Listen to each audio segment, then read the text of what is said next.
இன்றைக்கு கர்த்தர் நமக்கு கொடுத்திருக்கிற தலைப்பு என்னவென்றால், கர்த்தருக்கு முன்பதாக உத்தமமாயிருங்கள். கர்த்தர் சொல்லுகிறார், எனக்கு முன்பதாக உத்தமமாயிருங்கள். live blamelessly before me. குற்றமற்றவர்களாக எனக்கு முன்பதாக இருங்கள். ஆமென்.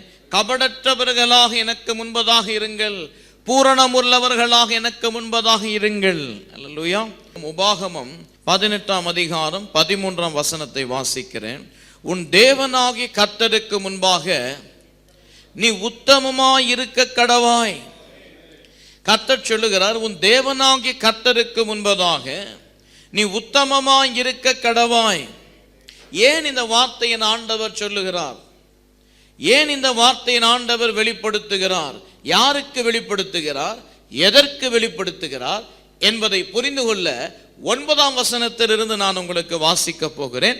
அதே அதிகாரத்திலே, உன் தேவனாகிய கர்த்தர் உனக்கு கொடுக்கும் தேசத்தில் நீ போய் சேரும்போது அந்த ஜாதிகள் செய்யும் அருவருப்புகளின்படி செய்ய கற்றுக்கொள்ள வேண்டாம்.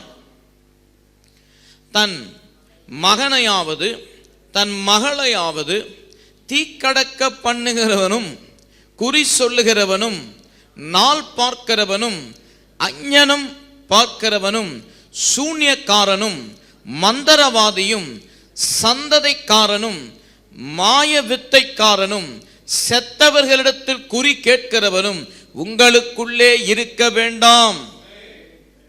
இப்படிப்பட்டவைகளை செய்கிறவன் எவனும் கர்த்தருக்கு அருவருப்பானவன். இப்படிப்பட்ட அருவருப்புகளின் நிமித்தம் உன் தேவனாகிய கர்த்தர் அவர்களை உன் முன் நின்று துரத்து விடுகிறார். விளங்குதுங்களா? கர்த்தர் சொல்லுகிற வார்த்தை என்னவென்றால், நீ உன் தேவனாகிய கர்த்தருக்கு முன்பதாக உத்தமமாய் நட. அது ஏன் சொல்றாரு? ஏன்னா, நான் உனக்கு கொடுக்க போகிற தேசத்தில், நீ பெற்றுக்கொள்ள போகிற தேசத்தில், நீ குடியிருக்க போகிற தேசத்தில் ஒரு சில பழக்க வழக்கங்கள் அங்கே இருக்கிறது. என்ன பழக்க வழக்கங்கள் அங்கே இருக்கிறது என்று 9ஆம் வசனத்திலிருந்து உங்களுக்கு நான் படித்தேன். கர்த்தரை அருவருப்பாக்குகிற சில செயல்களை அவர்கள் செய்து கொண்டு வருகிறார்கள். என்ன அருவருப்பான செயல்களை செய்கிறார்கள்? மகனையும் மகளையும் தீக்கடக்க பண்ணுகிறார்கள். அதாவது தீக்கு பலி கொடுக்கிறார்கள். They give their sons and daughters to be burnt by fire. That is an abomination in the presence of the Lord. இரண்டாவது என்ன பண்ணுகிறார்கள்? வேதம் சொல்லுகிறது, குறி சொல்லுகிறவனும் நாள் பார்க்கிறவனும், ஆமென், மந்திரவாதத்திலும் வெள்ளி சூனியக்காரனிடத்தில், மந்திரவாதத்தினிடத்திலே போயிட்டு வெள்ளி சூனியம் செய்கிறவன், அவனை கர்த்தர் அருவருக்கிறார். இன்றைக்கு அநேகர் அப்படிப்பட்ட செயலிலே இருக்கிறார்கள். மந்திரவாதத்திலே அநேகர் இன்றைக்கு இருக்கிறார்கள். வெள்ளி சூனியம் செய்வதிலே அநேகர் இன்றைக்கு தங்களை ஈடுபடுத்திக் கொள்ளுகிறார்கள். ஏன் கிறிஸ்தவர்களே அதை செய்கிறார்கள். ஆகவேதான் பேசிக் கொண்டிருக்கிறேன். புறஜாதியோர் செய்தால் அது அவர்களுக்கு தெரியும் தவறு என்று, ஆனாலும் அவர்கள் செய்கிறார்கள். அதற்குரிய நியாய தீர்ப்பை அவர்கள் பெறுவார்கள். ஆனால் சில கிறிஸ்தவர்கள், ரட்சிக்கப்பட்டவர்கள், மந்திரவாதத்திலும் வெள்ளி சூனியத்திலும், இப்படிப்பட்ட நாள் பார்க்கிறதிலும், குறி கேட்கிறதிலும், செத்த ஆவிகளிடத்திலே போய் தகவலை வாங்குகிறார்கள். It is a great sin in the presence of God. Sin என்றால் எப்படிப்பட்ட sin? அருவருப்பான sin. கர்த்தருக்கு பிடிக்காது. செத்த ஆவிகளோடு போயிட்டு பேசுறது, மந்திரவாதியோடு போயிட்டு உறவு வச்சுக்கிறது, இப்படிப்பட்ட சூனியம் செஞ்சு ஒருத்தனை அழிக்கிறது, ஒருத்தன் வளர்ச்சியை சூனியம் செய்து தடுக்கிறது, ஒருத்தன் ஆசீர்வாதத்தை செய்வனை செஞ்சு தகர்க்கிறது. ஒருத்தன் நல்லா இருந்தாலே சில பேருக்கு பொறுக்காது. ஹலோ, ஒருத்தன் நல்லா இருந்தால் சில பேருக்கு பொறுக்காது. எப்படியாவது போய் ஏதாவது சூனியம் செஞ்சு வச்சுக்கிட்டே இருப்பான். அதை கர்த்தர் அருவருக்கிறார். அப்படிப்பட்ட தேசத்திலே தான் நான் உங்களுக்கு கொடுத்திருக்கிறேன். ஆக நீங்கள் அங்கே போகும்போது அந்த பழக்கத்தை கற்றுக்கொள்ளாதிருங்கள். Don't follow these practices. சில கிறிஸ்தவர்கள் இன்றைக்கு நாள் பார்க்கிறார்கள். எப்படி சொல்றேன்னு கேட்குறீங்களா? திருமணம் செய்யும் பொழுது தெரிஞ்சிடுது, வட்ட வெளிச்சமா. ஆமென்.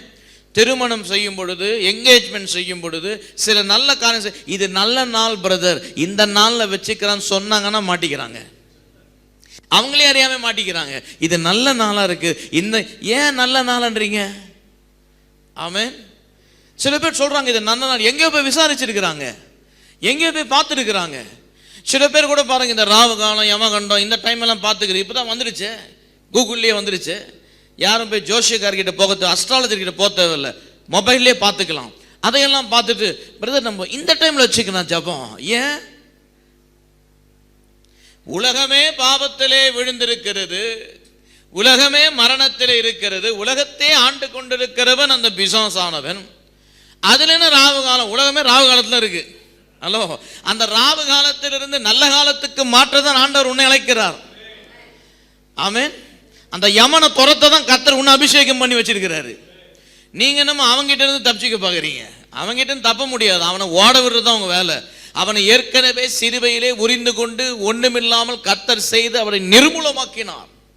அப்போ கிறிஸ்தவர்கள் நேரம் பார்க்கிறது, கிறிஸ்தவர்கள் நாள் பார்க்கிறது, இவைகளெல்லாம் கர்த்தருக்கு அருவருப்பானவைகள். இந்த மாதிரியான பேச்சு வரவே கூடாது கிறிஸ்தவர்களுக்குள்ள. ஆமென்.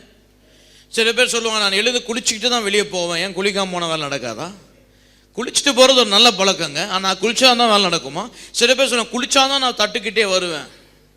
ஆமென். பாருங்க, அப்படிப்பட்ட கிறிஸ்தவர்கள் இன்னும் இருக்கிறார்கள். அல்லேலூயா. கால் கழுவுறது, கை கழுவுறது, இல்லைன்னா சாப்பிட மாட்டாங்க.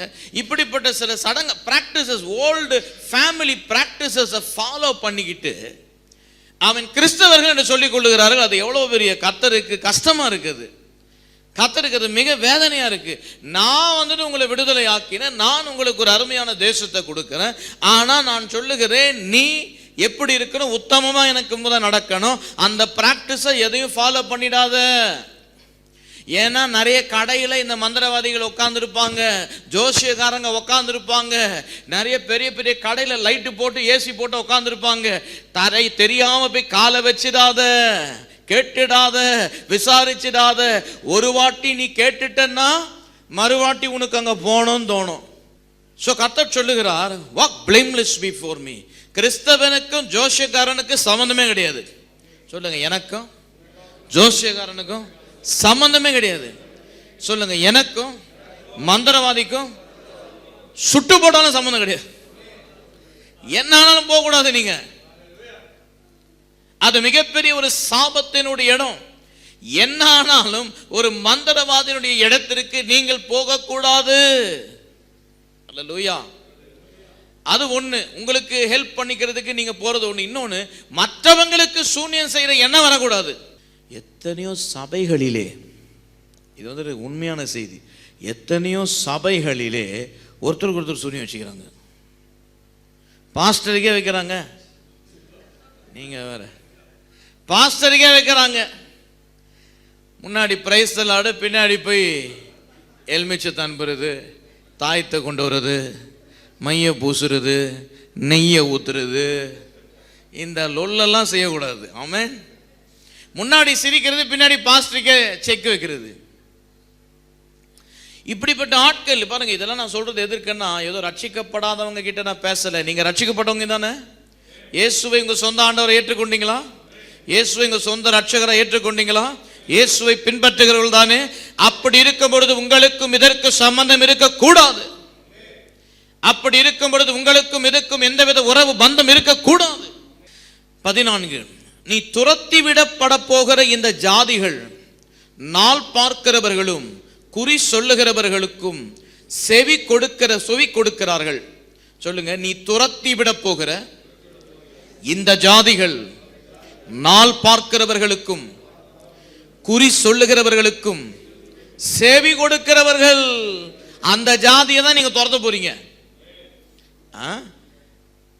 நீ அப்படி செய்கிறதற்கும் தேவனாகிய கர்த்தர் உத்தரவு கொடா.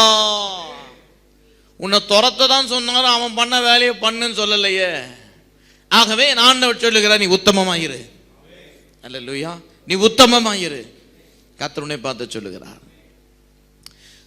சரி, உத்தமமா இருக்கும் பொழுது நீங்க என்னங்க உத்தமமாயிருன்னு சொன்னீங்க. உத்தமமா இருந்தா என்னங்க? சங்கீதம் 84 அதிகாரத்துக்கு திருப்பிக் கொள்ளும். சங்கீதம் 84:11, தேவனாகிய கர்த்தர் சூரியனும் கேடகமுமானவர், கர்த்தர் கிருபையையும் மகிமையையும் அருளுவார். இப்ப கவனிங்க, உத்தமமாய் நடக்கிறவர்களுக்கு நன்மையை வழங்காதிரார்.